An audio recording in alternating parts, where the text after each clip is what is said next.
Hello everyone, welcome to Academia Biology, and today we are going to start with a new topic, that is apoptosis. Apoptosis को एक दूसरे नाम से भी जाना जाता है, that is programmed cell death. ये टर्म आपने पहले कई बार सुना होगा, आपको डेफिनेशन भी पता होगा, बट इसके पीछे जो एक्चुअल जो सीक्वेंस में ये प्रोसेस होता है वो शायद आपको ना पता हो.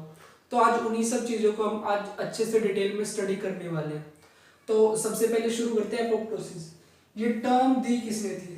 The term apoptosis was given by John Kerr in 1972. John Kerr in 1972. तो अगर हमें एपोप्टोसिस को डिफाइन करना होगा तो इसको हम क्या बोल सकते हैं? Apoptosis is simply a process in which orchestrated sequence of events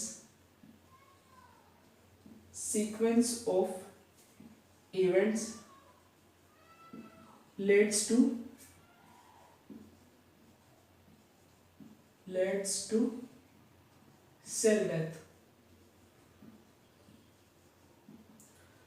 मतलब आपका जो एपोप्टोसिस है या फिर जिसको हम बोलते हैं प्रोग्राम्ड सेल डेथ, ये एक प्रोसेस है जिसमें डिफरेंट इवेंट्स होते हैं, वो एक सीक्वेंशियल मैनर में एक के बाद एक होते हैं and ultimately result in the cell death.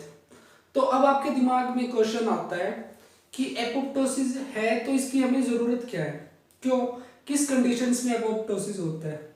तो अगर बात करें why do we need apoptosis, तो कुछ ऐसी स्पेसिफिक कंडीशन है जिनकी वजह से एपोप्टोसिस होता है.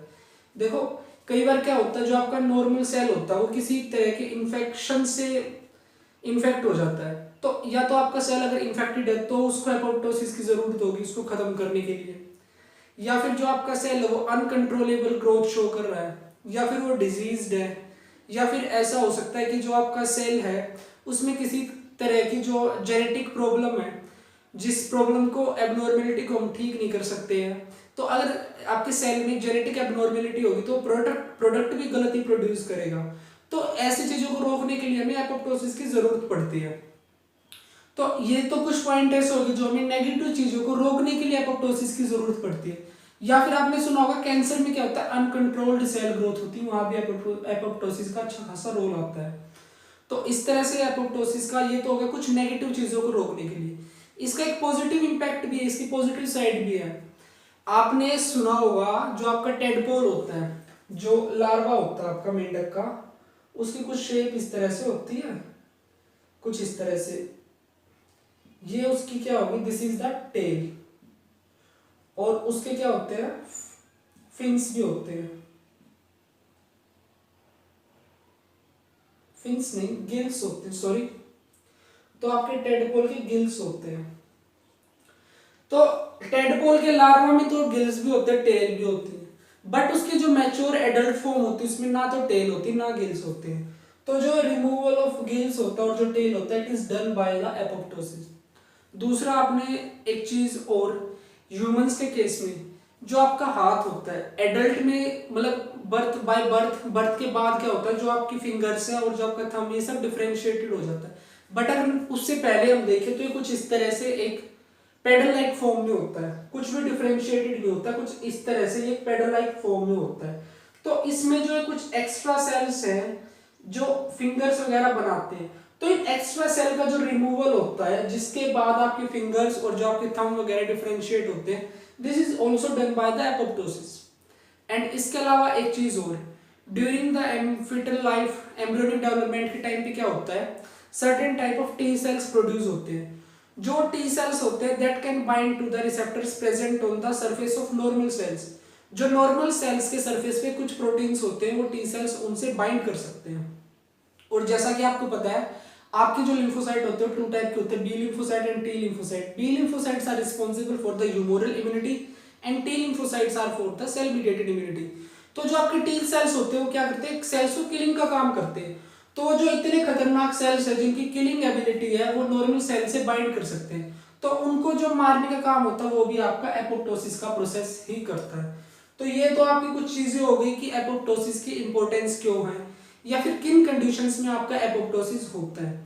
अब कुछ ऐसी चीज होती है, कुछ सर्टेन कैरेक्टरिस्टिक्स होते हैं जो एपोप्टोसिस के होते हैं, तो उन्हें और देख लेते हैं एक बार कैरेक्टरिस्टिक्स को। कैरेक्टरिस्टिक्स मतलब एपोप्टोसिस के टाइम पे क्या क्या चीजें एक सेल के साथ होती हैं। तो फर्स्टली तो क्या होगा, decrease in volume of cell and nucleus, जो आपके सेल की वॉल्यूम है वो डिक्रीज हो जाएगी। दूसरा, जो आपके सेल्स होते हैं उनकी एक दूसरे के साथ अटैचमेंट होती है, एक एबिलिटी होती है एक दूसरे के साथ जुड़े रहने की, वो प्रॉपर्टी भी लॉस हो जाती है।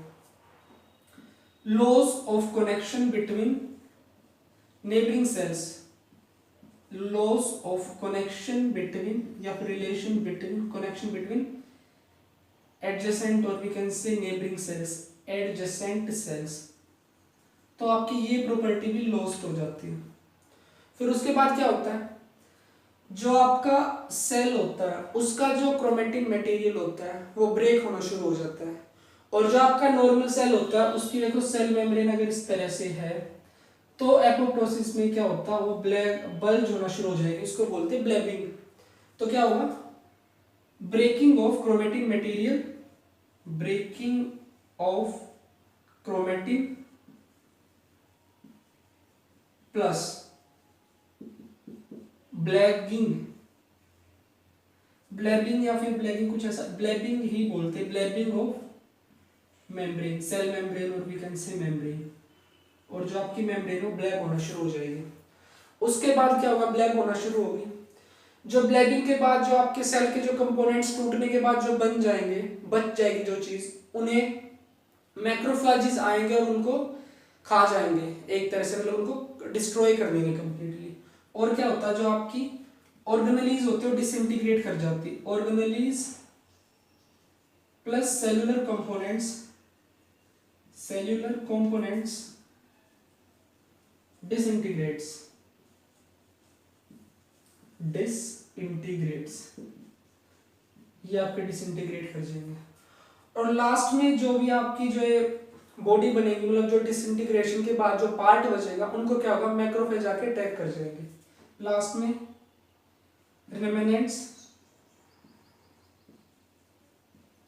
remnants of cell attacked by macrophages,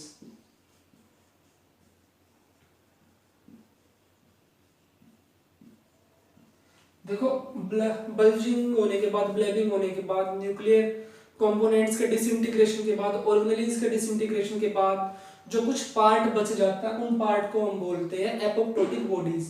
और जो आपकी एपोप्टोटिक बॉडीज, जो सेलुलर कंपोनेंट्स बाद में बच जाते हैं, वो कुछ specific type of signal release करते हैं, वो सिग्नल्स आपके मैक्रोफेजेस को अट्रैक्ट करेंगे टू अटैक देम, और फिर आपको क्या होगा, मैक्रोफेजेस आएंगे और जो आपकी एपोप्टोटिक बॉडीज है उन पे रिएक्ट करेंगे या फिर उनको एंगल्फ कर लेंगे।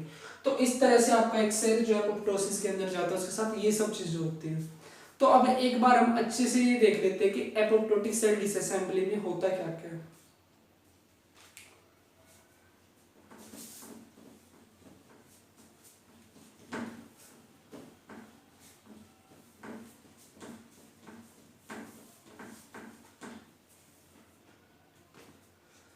तो मान लीजिए ये कोई आपका एक नॉर्मल सेल है, this is your normal cell, ये इसका न्यूक्लियस हो गया, ये इसमें कुछ सर्टेन ऑर्गेनेलीज हो गई, ये ऑर्गेनेलीज हो गई, ये आपका कैसा है, ये नॉर्मल सेल है, नॉर्मल सेल। नॉर्मल सेल को क्या होता है, बाहर से सिग्नल मिलता है,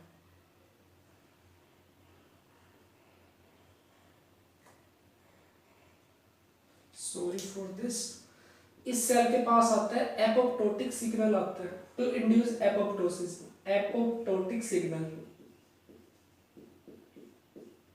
एपोप्टोटिक सिग्नल, या फिर बोल सकते हैं apoptosis inducing signal, inducing signal, जो सिग्नल एपोप्टोसिस शुरू करवाता है वो सिग्नल आता है।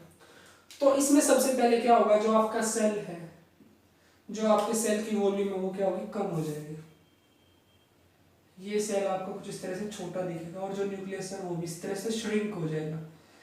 जो आपका न्यूक्लियस है श्रिंक हो जाएगा, सेल की वॉल्यूम में कम हो जाएगी।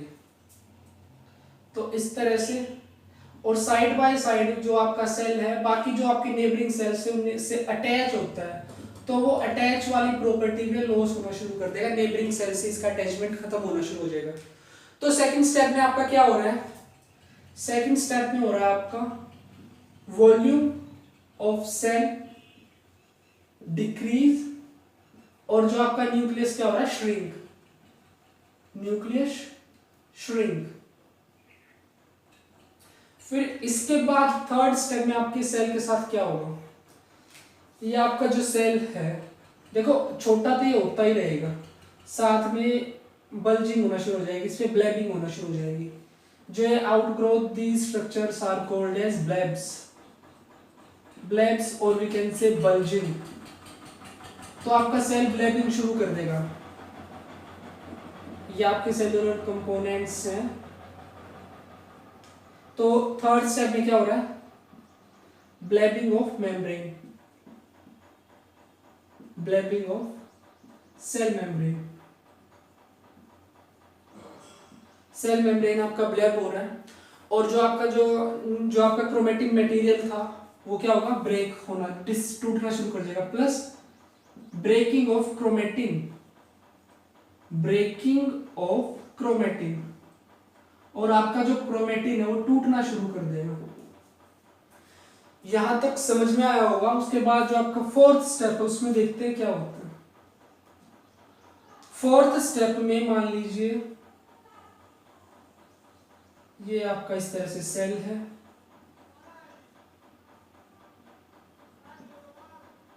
ये आपका सेल है, ब्लैबिंग शुरू हो चुकी है, क्रोमोसोम का जो स्ट्रक्चर मतलब आपका जो क्रोमेटिन नेटवर्क है वो कंडेंस होना शुरू हो गया है। प्लस में आपके क्या होंगे, जो ऑर्गेनेलीज डिसइंटीग्रेट होना शुरू हो जाएंगे, organelles plus nucleus plus cellular components, cellular components डिसइंटीग्रेट्स, डिसइंटीग्रेट्स। तो डिसइंटीग्रेट होना शुरू हो जाएंगे और जो आपके स्ट्रक्चर से ऐसे टूट के अलग होना शुरू हो जाएंगे इस तरह से।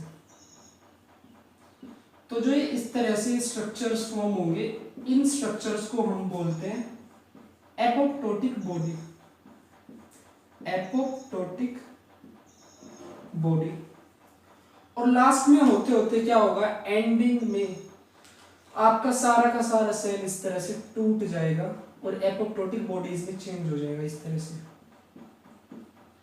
तो जो आपकी ये एपोप्टोटिक बॉडीज है ये क्या करेंगे, this is your fifth part. Apoptotic bodies release a signal to attract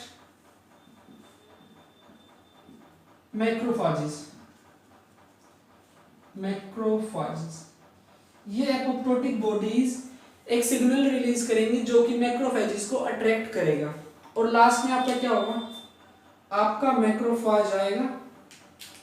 मान लीजिए ये आपका इस तरह से एक मैक्रोफेज आ गया, this is your macrophage, macrophage. ये आके क्या करेगा, आपकी इन एपोप्टोटिक बॉडीज को एनगल्फ कर लेगा, दिस विल एनगल्फ। और इस तरह से आपका एक सेल है जो कि एपोप्टोसिस के अंदर गया था वो खत्म हो जाता है। And finally apoptosis completed, apoptosis completed. और आपका एपोप्टोसिस कंप्लीट हो गया। आपका जो एक सेल है उसके एक सीक्वेंशियल मैनर में डेथ हो जाती है, तो इसी को हम प्रोग्राम्ड सेल डेथ या फिर एपोप्टोसिस बोलते हैं। तो एपोप्टोसिस की इंपॉर्टेंस आपको समझ में आई, किस तरह से एपोप्टोसिस होता है वो समझ में आया, कौन से सेल एपोप्टोसिस शो करते हैं वो समझ में आया। एपोप्टोसिस या तो क्या होगा, कोई आपको एपोप्टोसिस इंड्यूसिंग सिग्नल मिलेगा, या फिर आपका सेल स्ट्रेस में होगा, या फिर कुछ ऐसी इसमें प्रॉब्लम होगी, या कोई जेनेटिक एबनॉर्मेलिटी होगी, तो उन कंडीशन में आपको एपोप्टोसिस की जरूरत पड़ेगी, आप उस सेल को खत्म कर सके। तो इस तरह से आपका सेल डेथ होता है। तो जो आपका एपोप्टोसिस होता है इसके दो पाथवे होते हैं, उनको हम आज तो करने नहीं वाले, नेक्स्ट टाइम हम जब भी मिलेंगे उनको डिटेल में स्टडी करेंगे। तो एपोप्टोसिस का जो फर्स्ट पाथवे होता है वो होता है इंट्रिंसिक पाथवे, इंट्रिंसिक पाथवे। दूसरा होता है एक्सट्रिंसिक पाथवे। ब्रीफ कर देता हूं मैं आपको एक बार। अगर एपोप्टोसिस इंड्यूस करने के लिए सिग्नल अंदर से मिले from inside the cell, this is called as intrinsic pathway. अगर जो सिग्नल है वो एक्सटर्नल है, देन इट्स एक्सटर्नल पाथवे। दोनों पाथवे को हम अच्छे से डिटेल में स्टडी करने वाले हैं जब भी हम नेक्स्ट टाइम मिलेंगे। I hope guys you understand all these things about the apoptosis. If you have any doubt regarding this topic, then you can ask me.